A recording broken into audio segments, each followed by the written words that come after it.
अब सभी आज हम देखने वाले हैं और कथा 16 असर। तो दोस्तों मूवी की शुरुआत में हम एक महिला को देखते हैं जो किसी आदमी के साथ ना घने जंगल से होते हुए एक तांत्रिक से मिलने जा रही है। दरअसल वो महिला किसी गांव की मुखिया है और उसके गांव में आए दिन बच्चे गायब हो रहे हैं। पूरा गांव इससे परेशान है कि आखिर उनके बच्चों को कौन गायब कर रहा है, कहाँ जा रहे हैं, वो कुछ पता नहीं है उन्हें। एंड उसी चीज का पता लगाने के लिए ये मुखिया तांत्रिक के पास जा रही है, क्योंकि ऐसा माना जाता है कि उस तांत्रिक के पास बहुत अद्भुत शक्तियां हैं और अपनी शक्तियों का इस्तेमाल करके वो आसानी से पता लगा सकता है कि इन सब के पीछे कौन है, कौन बच्चों को गायब कर रहा है, वगैरह वगैरह। तो अब आगे बढ़ते हुए मुखिया को एक अघोरी दिखाई देता है। वो उससे तांत्रिक का पता पूछती है, जिस पर वो उसको रास्ता बता भी देता है। अब उसके बताए गए रास्ते के अनुसार मुखिया उस तांत्रिक के पास भी पहुंच जाती है। उसको अपनी समस्या बताती है कि हमारे इधर बच्चे गायब हो रहे हैं, वगैरह वगैरह। एंड तब तांत्रिक अपने तंत्र विद्या का इस्तेमाल करना शुरू कर देता है। साथ ही उसके पास एक रहस्यमय किताब भी होती है और इस तांत्रिक के पास कुछ ऐसी शक्ति है कि इस तांत्रिक को जिस भी चीज की समस्या का हल चाहिए होता है ना, वो बस मन में उस चीज को सोचता है और किताब खुद ब खुद वो सारी चीजें लिख कर बता देती है।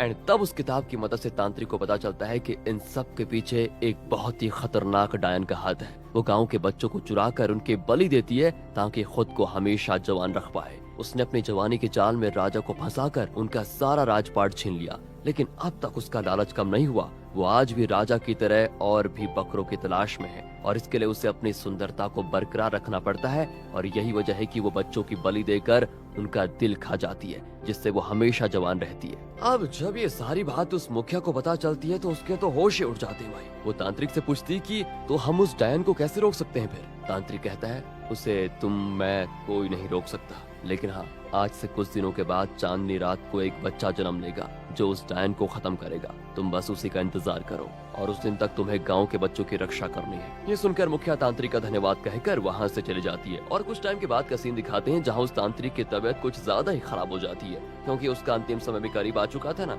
इसलिए वो उस जादुई वाली किताब को कहीं पर छुपा देता है ताकि उसके परिवार के सदस्य के अलावा कोई दूसरा इंसान इस किताब को हाथ न लगा पाए, क्योंकि अगर ये किताब गलत हाथों में चली गई तो दुनिया का विनाश हो सकता है। इसलिए तांत्रिक उस किताब को बहुत ही सेफ जगह पर छुपाकर अपना दम तोड़ देता है। अब ये सीन कुछ सालों के बाद के समय पर शिफ्ट होता है, जहां पर अरुण नाम का एक डायरेक्टर एक एक्टर को अपनी स्टोरी बता रहा है कि मैं इस स्टोरी पर ना एक मूवी बनाना चाहता हूं। लेकिन जब वो एक्टर उस स्टोरी को पढ़ता है ना, उसे तो वो स्टोरी एकदम वाहियात लगती है, बिल्कुल ही ओल्ड फैशन स्टोरी। इसलिए वो साफ साफ इस स्टोरी पर काम करने से मना कर देता है। बेचारा अरुण उदास होकर घर वापस आ जाता है। दरअसल दोस्तों, अरुण के दादा कोई और नहीं बल्कि वही तांत्रिक है जिससे हमने मूवी की शुरुआत में देखा था। और अभी वो किताब थी ना जो तांत्रिक ने छुपाई थी, वो अरुण के घर में ही मौजूद है। लेकिन अरुण को इस बात पर विश्वास ही नहीं है कि जादुई किताब हो भी सकती है, मतलब उसे अपने दादा पर भरोसा ही नहीं था। एंड अरुण जब अपने दोस्तों के साथ किसी बढ़िया स्टोरी की तलाश में जा रहा होता है, तब जाते जाते उसकी माँ उसे वही किताब देती है, ये कहते हुए कि कभी तुम किसी मुसीबत में पड़ जाओ तो यही किताब तुम्हारी मदद करेगी। अरुण अब उस किताब को लेना तो नहीं चाहता, पर अब माँ कह रही है तो बेचारा क्या करे, उसे अपने पास रख लेता है। फिर वो अपने दोस्त सुरेश के साथ राजू नाम के अपने एक और दोस्त से मिलने जा रहा होता है ताकि तीनों मिलकर मूवी के लिए एक अच्छी स्टोरी लिख पाए। रास्ते में होता ये कि अरुण अपनी बहन को उसके कॉलेज छोड़ देता है, जहाँ पर कुछ सीनियर्स अरुण की बहन को परेशान करने लग जाते हैं। लेकिन वो तो उनको ऐसा धमकाती है कि उनकी हवा निकल जाती है। पर सुरेश को लगता है कि सीनियर्स अब भी अरुण की बहन को परेशान कर रहे होंगे, इसलिए वो बस हीरो बनते हुए उसे बचाने चला जाता है। लेकिन तब उसकी सारी हीरोपंती वो सीनियर मार मार के निकाल देते हैं। उसे इतना मारते हैं कि बेचारे की वहीं पर हवा टाइट हो जाती है। इधर हम राजू को देखते हैं जो कि एक ढोंगी तांत्रिक है। उसके पास एक कपल अपनी समस्या को लेकर आते हैं जिनकी बेटी लापता हो गई थी। राजू भी अपनी नकली तंत्र विद्या का इस्तेमाल करके पता लगाने की कोशिश करता है कि वो अभी कहाँ हो सकती है। लेकिन जब उसको कुछ समझ में नहीं आता ना, तो वो अपनी कहानी बता देता है कि तुम्हारी बेटी अपने बॉयफ्रेंड के साथ कहीं भाग गई है। अब ये सुनकर तो वो कपल बड़े उदास हो जाते हैं और राजू को उनकी मदद करने के लिए धन्यवाद कहकर वो चले जाते हैं। अगले दिन अरुण और सुरेश दोनों राजू से मिलने उसके गांव आते हैं। वहां पर आते ही उनकी बहस चाय के टपरी वाले से हो जाती है, जहां दोनों एक दूसरे का खूब मजाक भी उड़ाते हैं। और जमकर बहस करने के बाद वो दोनों राजू के घर पर आ जाते हैं। वहां उनको देखकर राजू तो एकदम खुश हो जाता है और फिर वो तीनों मिलकर एक अच्छी स्टोरी लिखना शुरू कर देते हैं। लेकिन उनकी समझ में नहीं आ रहा होता है कि कहानी कहाँ से शुरू करें, इसलिए बिना कुछ लिखे वो आराम से सो जाते हैं। पर जैसे उनकी आंख लगती है, हम एक लड़की को उनके घर में घूमते हुए देखते हैं। उस लड़की को देखकर तो ऐसा लग रहा था मानो वो कोई इंसान नहीं बल्कि आत्मा हो। अगले दिन राजू का मकान मालिक किराया लेने के लिए आ जाता है। अरुण और सुरेश को तो लगता है कि कोई पागल आदमी है जो सीधे अपनी बाइक घर में घुसेड़ते हुए आ रहा है, इसलिए वो दोनों उस पर बरस पड़ते हैं कि तुम्हारी हिम्मत कैसे भी घर में आने की है और बाइक भी हमारे घर के पास कैसे लेकर आ गए तुम, ये हमारा घर है, यहाँ से निकलो। अब जब राजू उनको झगड़ते हुए देखता है तो उसकी हालत एकदम पतली हो जाती है, क्योंकि वो तो मकान मालिक था जो किराया लेने के लिए आया था। फिर वो मकान मालिक से माफी मांगते हुए कहता है कि सॉरी, इनको माफ कर दो, आप ये नहीं जानते थे कि आप मकान मालिक हो। लेकिन कहाँ मकान मालिक का गुस्सा तो सातवें आसमान पर पहुंच जाता है और राजू को धमकाते हुए कहता है कि बेटा, अगर 1 हफ्ते के अंदर मेरा किराया मुझे नहीं मिला ना, तो तुम तीनों को बेच कर, ध्यान से सुनना, बेच कर अपना किराया वसूल करूंगा। इतना कहकर वो चला जाता है। अब रात को अरुण को याद आता है कि उसके पास, हाँ, उसके दादा की किताब है, वो मतलब वो जादुई किताब, उसमें शायद कोई अच्छी कहानी हो सकती है, तो अगर होगी तो उनकी किस्मत खुल जाएगी। इसलिए वो बाकी दोस्तों के साथ उस किताब को खोलता है, लेकिन वो किताब पूरी तरह से खाली होती है। सुरेश कहता है कि अरे कोई बात नहीं, हम इस किताब पर कहानी लिख लेंगे। जिसके बाद वो उस खाली किताब पर कहानी लिखना शुरू करते हैं और कहानी की शुरुआत करते हैं वो काव्या नाम की एक सुंदर सी लड़की से, कि एक बहुत ही सुंदर सी लड़की थी जिसका पति करण कारपेंटर हुआ करता था। दोनों एक दूसरे के प्यार में जान देने को तैयार थे। लेकिन दोस्तों, इतना ही लिखने के बाद सुरेश और राजू को नींद आ जाती है। काम चोर लगते हैं दोनों, इसलिए वो दोनों सोने चले जाते हैं। अब इनके सोने के बाद हम उनके घर में करण और काव्या की आत्मा को देख पाते हैं, यानी कि जो भी वो उस किताब में लिख रहे थे वो सच हो रहा था। अगली रात सुरेश फिर से स्टोरी वहीं से कंटिन्यू करने वाला होता है कि तभी अरुण और राजू को पायल की छन छन छन आवाज आती है। अब ये सुनकर दोनों घबरा जाते हैं, लेकिन सुरेश कहता है, अबे ये तुम्हारा वहम है, कहाँ ध्यान दे रहे हो तुम, इस पर ध्यान दो ना, अपनी स्टोरी को पूरी करते हैं। इसके बाद वो दोबारा से कहानी लिखना शुरू करते हैं, जहाँ सुरेश लिखता है कि काव्या अपने पैरों में पायल पहन रही है और जो जो चीज वो उस किताब में लिख रहा होता है ना, वही चीज अरुण और राजू को उनकी आंखों के सामने होते हुए दिखाई दे रही थी। जहाँ काव्या की आत्मा सच में अपने पैरों में पायल बांध रही थी दोस्तों,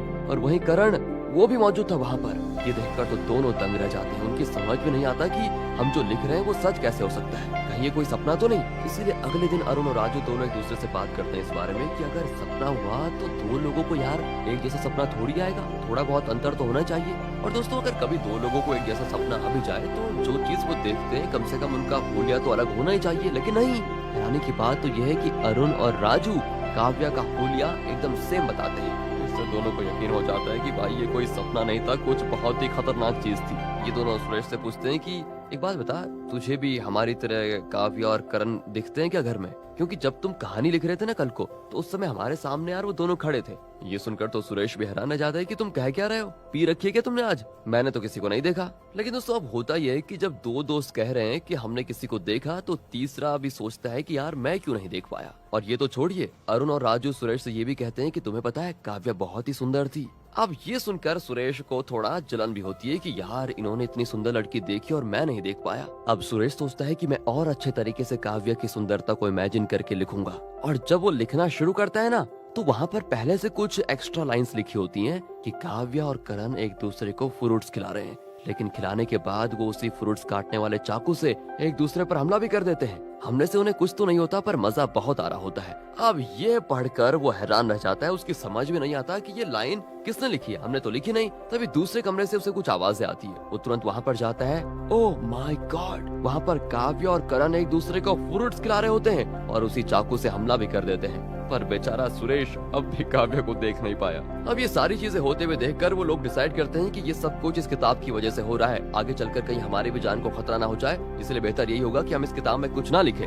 लेकिन किताब में न लिखने की वजह से अब घर के आईने पर अपने आप स्टोरी लिखने लग जाती है और उसी स्टोरी के हिसाब से अरुण और राजू काव्या को देख पा रहे थे। अब इन सारी चीजों से अरुण और राजू को काफी ज्यादा डर हो जाता है। लेकिन सुरेश, अरे वो तो बस काव्या को देखने के लिए इतना उतावला है कि क्या कहे। और जब अरुण किताब को रखने वाला होता है, सुरेश कहता है नहीं, ये किताब मुझे दे। और छीनने के चक्कर में वो किताब जमीन पर गिर जाती है। तब उसके अंदर से करण बाहर निकलता है, जिससे अब सुरेश भी देख पा रहा होता है। बाहर आने के बाद करण उन तीनों से कहता है, तुम लोग कहीं नहीं जा सकते। इस घर में आज से कई सालों पहले मैं और काव्या रहा करते थे, लेकिन हमारे साथ हमारी शादी वाले दिन ऐसा कुछ हुआ कि हमारी जान चली गई। उसके बाद से हमारी आत्मा इस घर में कैद है। जब तक हमें इंसाफ नहीं मिलेगा, तब तक हमारी आत्मा को शांति नहीं मिलेगी। अरुण के यहाँ पर आने पर मुझे पता चला कि अरुण उसी तांत्रिक का पोता है जिसके पास जादुई शक्तियाँ और वो किताब है। उस किताब और शक्ति का इस्तेमाल करके अरुण पता लगा सकता है कि हमारे साथ क्या हुआ था। अगर अरुण ने इस बारे में पता लगा लिया तो मैं तुम तीनों को यहाँ से जाने दूंगा, वरना यहीं पर मार डालूंगा। दोस्तों, ये सुनकर तो तीनों की हालत खराब हो जाती है। फिर करण उन्हें अपने और काव्य के बारे में बताता है कि ये बात आजादी से पहले की है, जब यहाँ पर अंग्रेजों का राज था। काव्या, जिसका नाम असल में कैथरीन है, वो अंग्रेज ऑफिसर की बेटी थी। हम दोनों को पहली नजर में एक दूसरे से प्यार हो गया और उसके बाद हम दोनों एक साथ रहने लगे। लेकिन जब इसके बारे में काव्या के पिता को पता चला तो उन्होंने काव्या को साफ साफ कह दिया कि अगर वो एक इंडियन से शादी करेगी तो उनका पिता और बेटी का रिश्ता खत्म हो जाएगा। लेकिन काव्या मुझे छोड़ने को तैयार नहीं हुई। तब उसके पिता ने उसको घर से बाहर फेंकवा दिया। इसलिए काव्या मेरे साथ मेरे घर पर आकर रहने लगी। लेकिन जैसे वो मेरे घर आई, आसपास के लोगों ने उसके साथ बुरा बर्ताव करना शुरू किया। अंग्रेज होने की वजह से वो उसको बहुत बुरा भला कहते थे, लेकिन वो बेचारी हर बात को अनदेखा कर देती थी। लेकिन जिस दिन हमारी शादी होने वाली थी उसी रात दुर्घटना हो गई और हम दोनों मारे गए। अब इनकी कहानी को सुनकर अरुण और बाकी को काफी बुरा लग जाता है कि यार बेचारों के साथ अच्छा नहीं हुआ। वो ये तय कर लेता है कि चाहे कुछ भी हो जाए वो इनको इंसाफ दिलाकर ही रहेंगे। इसलिए तीनों सोचने लग जाते हैं कि आखिर शादी वाली रात को इनके साथ हुआ क्या होगा जिससे इनकी जान चली गई। मतलब तो वो अपने हिसाब से उस किताब में कहानी लिखने लग जाते हैं और जब वो सही कहानी लिखते वैसा ही काव्य और करण अपने आप हरकत करने लगते हैं ताकि पता चल सके कि उस रात क्या हुआ था। पर जब वो गलत लिखते हैं तो वो दोनों उसी पोजीशन में स्टॉप हो जाते हैं। इससे दोस्तों इनको समझ में आ जाता है कि ये चीज उस दिन हुई थी या नहीं हुई थी। इसलिए जब उनको पता चल जाता है कि ये गलत लाइन है तो वो उसकी जगह पर दूसरी लाइन लिखते हैं चेक करने के लिए कि ये सही है या फिर नहीं। लेकिन एक जगह काव्या इस तरह से स्टॉप हो रही थी जैसे किसी ने पीछे से उसकी साड़ी पकड़कर घसीट लिया हो उसको। अब इनको लगता है कि शायद उस दिन कोई घर में घुस आया होगा और काव्या के साथ गलत करने की कोशिश की होगी उसने, जिसके बाद शायद उसने करण को भी मार दिया। लेकिन दोस्तों ये बात भी सच नहीं होती, क्योंकि इसके हिसाब से भी जब वो कहानी लिखते हैं तो करण और काव्या अपनी पोजीशन से नहीं होते और उनके पास अपने दादा जैसी शक्ति तो नहीं होती, इसलिए वो शक्तियों का इस्तेमाल नहीं कर पाता। इसलिए उसको पता नहीं चल पाता कि उस रात असल में क्या हुआ था। लेकिन तब वहाँ उसके दादा की आत्मा आकर सीधे अरुण के अंदर प्रवेश कर जाती है, जिसके बाद अरुण के अंदर से उसके दादा सुरेश और राजू से कहते हैं कि मेरी आत्मा को दोबारा दुनिया में इसीलिए भेजा गया ताकि मैं इन दोनों प्यार करने वालों की आत्मा को शांति दिलवा पाऊँ। इनका प्यार बहुत सच्चा है, तो अब मैं तुम्हें बताता हूँ कि उस रात असल में क्या हुआ था। अरुण के दादा वहाँ पर अपनी शक्तियों का इस्तेमाल करके उस किताब में लिखना शुरू करते हैं। तो असल में करण किसी चीज के लिए लकड़ियां काट रहा था और उसके लिए काव्या गर्म दूध लेकर आ रही थी। लेकिन तभी उसकी साड़ी जमीन पर गढ़े कीले में फंस गई, जिससे ऐसा लगा कि किसी ने काव्या को पीछे से घसीट लिया और साड़ी फंसने की वजह से वो जैसे नीचे गिरी वो कीला सीधा काव्या के सर पर आकर लग गया, जिससे उसकी मौत हो गई। ये देखकर करण के उस समय होश उड़ गए कि अचानक से काव्या को ये क्या हो गया। वो भागते हुए काव्या के पास आया, लेकिन परेशानी में उसने अपनी कुल्हाड़ी ठीक तरह से ऊपर नहीं रखी तो सीधे उसके ऊपर गिर गई और इस वजह से वो भी मारा गया। और उस टाइम करण को ऐसा लगा कि किसी ने काव्या को पीछे से धक्का मारा और उसी इंसान ने उससे सर पर कुल्हाड़ी भी मारी है। यही वजह है कि उन दोनों की आत्मा को आज तक शांति नहीं मिली और वो प्रतिशोध की आग में जल रहे थे। ठीक है, अब जैसे कि काव्या और करण की आत्मा को सच्चाई पता चल जाती है तो उनकी आत्मा को शांति मिल जाती है और अपना काम पूरा करने के बाद अरुण के दादाजी की आत्मा भी उसके शरीर से निकलकर चली जाती है। तीनों दोस्त एकदम से खुश